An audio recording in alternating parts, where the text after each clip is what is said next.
T'as tourné sans moi? Tu me saoules.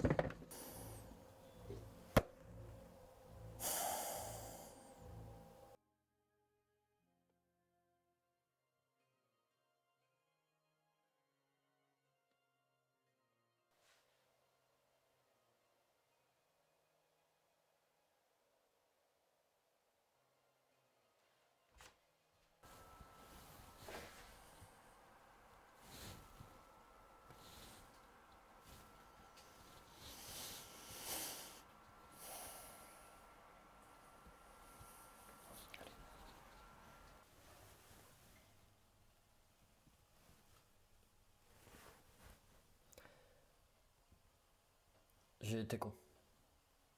À vouloir sortir la vidéo à tout prix pour Halloween, j'étais même pas concerté et ça a foiré. J'ai foiré. Je peux pas continuer, c'était pas là. J'arrive pas à gérer ni m'organiser. J'ai besoin de toi. Si tu veux bien me pardonner, j'ai une petite surprise pour toi.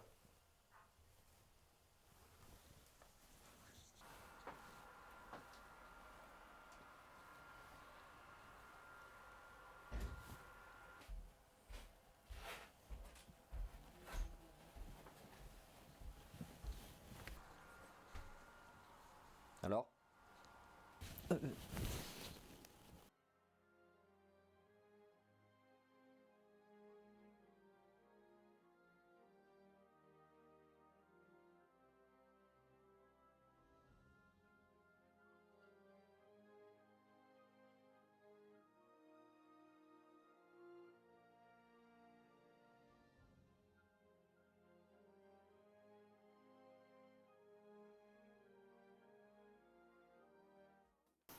Si ta surprise c'est juste d'avoir bougé toute la collection, c'est pas la peine. Ah non, mais bien sûr que non, mais enfin, pour qui tu me prends? Bon allez, installe-toi, prends un café et laisse-toi faire. Messieurs, dames, bonjour! Star Wars, une saga exceptionnelle qui a bercé toute mon enfance et très certainement la vôtre. Il était obligé que j'en parle un jour en vidéo. Aujourd'hui, je vais vous montrer comment fabriquer, avec très peu d'argent, l'arme la plus iconique du cinéma, dont tous les fans ont rêvé au moins une fois dans leur vie. Messieurs, dames, bienvenue dans les tutos d'un créateur compulsif.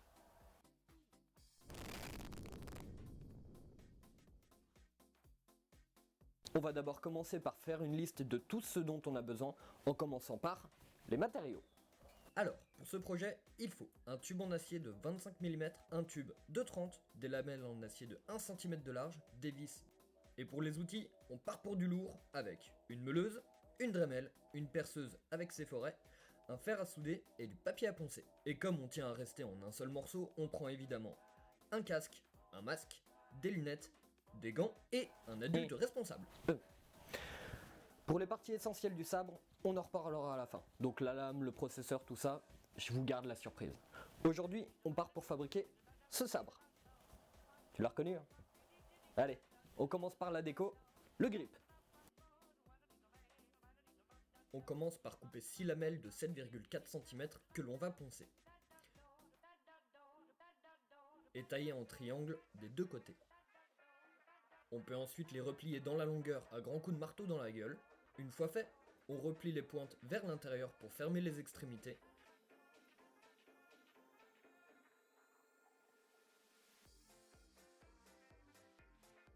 Que l'on remplit avec de l'étain à l'aide du fer à souder pour rendre le tout plus propre. Et pour finir, on ponce le tout avec la meuleuse, parce que j'ai rien de mieux comme matos. Et les pièces du grip sont finies. On peut passer au reste de la déco avec la bague d'émetteur et la cellule d'énergie. Que l'on coupe tout simplement dans le tube de 30 mm.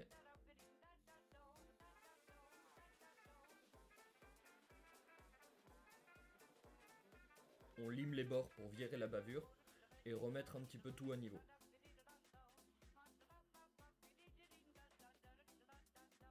On va ensuite glisser deux lamelles de 9,5 cm à l'intérieur de l'anneau, histoire de créer un joli petit effet.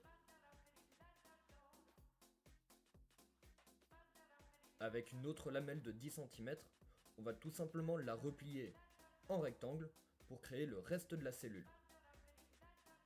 Pour les mesures, on replie donc à 0,75, 4,25, 5,75 et 9,25. Bien sûr, tout est en centimètres.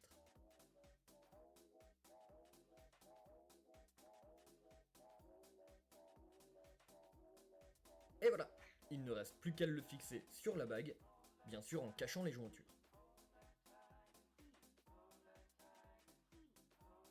Et comme je suis une tanche en soudure, j'y ai fixé à grands coups de colle. Est-ce si étonnant venant de toi? Non. On peut passer à la base du sabre, le corps. La partie la plus importante qui va accueillir le processeur et sur laquelle vont venir se greffer toutes les autres pièces. L'émetteur, les boutons, le grip et ainsi de suite. Je vous montre quelques modèles que j'ai faits à la fin de la vidéo. C'est là que ça devient intéressant. Dans le tube de 25, on coupe un tronçon de 26 cm, où on va percer les trous pour le processeur.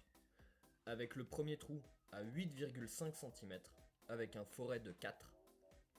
Le deuxième à 9,5 avec un foret de 8, le troisième à 10,5 avec un foret de 12, et le dernier à 12 cm avec un foret de 4. Attention à bien les aligner, sinon ça va coincer au niveau de l'assemblage. Pour pouvoir poncer plus vite, j'emboîte le corps sur ma perceuse, en passant du papier à poncer du grain le plus gros au plus petit.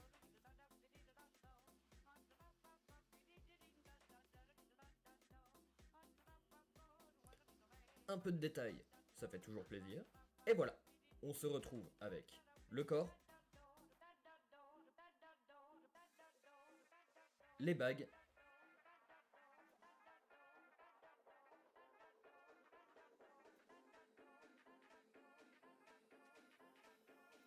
et le grip. Pour l'assemblage, on va pas s'embêter. On va juste percer les pièces avec une mèche de 2 pour pouvoir les visser après. Et 2 trous au bout du tube avec une mèche de 3.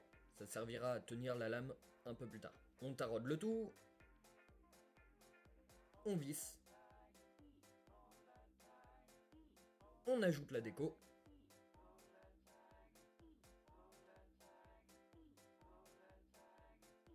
les parties noires, je les ai peintes à l'aérographe. Mais j'y ai pas filmé, je voulais éviter de dégueulasser encore la caméra. Comment ça, encore? Les Datari feront l'affaire. Et enfin, la pièce maîtresse du sabre, que dis-je, le cœur, le processeur. Plutôt de bonne facture, la boîte contient les vis, l'outillage, la notice, le chargeur USB et le processeur pour la modique somme de 42 € sur AliExpress.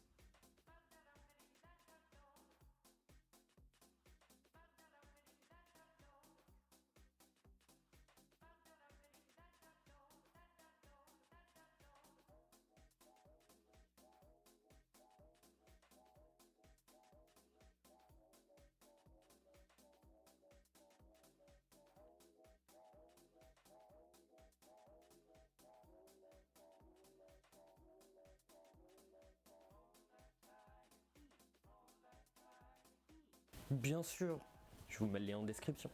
Pour ça, rien de plus simple. On le glisse tout simplement dans le corps, sans forcer, sinon il y aura de la casse. On aligne avec les trous faits un peu plus tôt.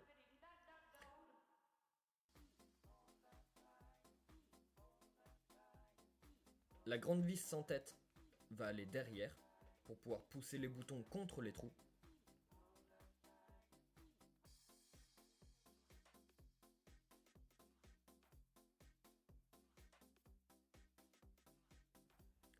Les vis arrondies servent à maintenir les boutons.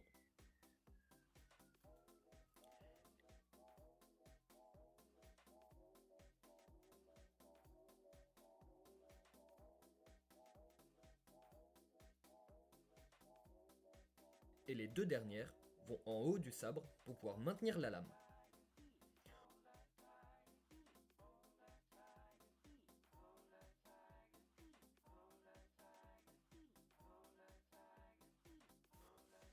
On lui rebouche le cul.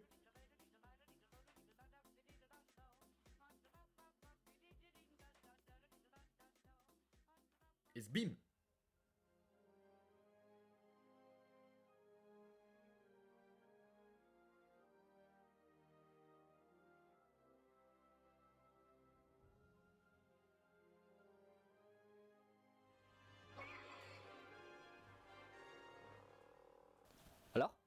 Alors de quoi? J'ai toujours pas compris ce que je fous là. Hein.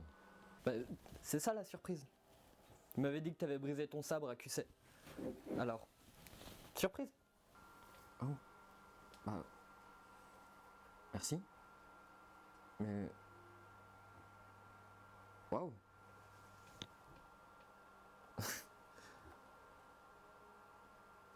Je t'avoue que là, je sais pas quoi dire, mais. Attends, je reviens. Pour la lame, la voici. C'est un tube en polycarbonate ultra résistant que j'achète sur Je peux pas, j'ai sabre laser. Le diamètre est standard, juste à vous de choisir la taille. En description comme d'habitude. Ah, et voici d'ailleurs quelques exemples de ce que j'ai pu fabriquer.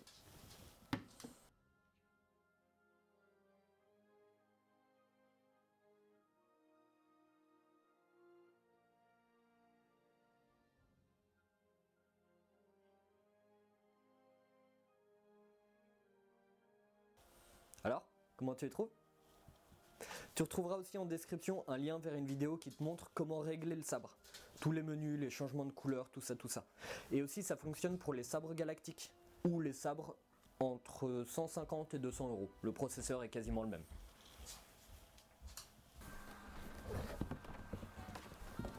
Tiens. Voilà pour toi.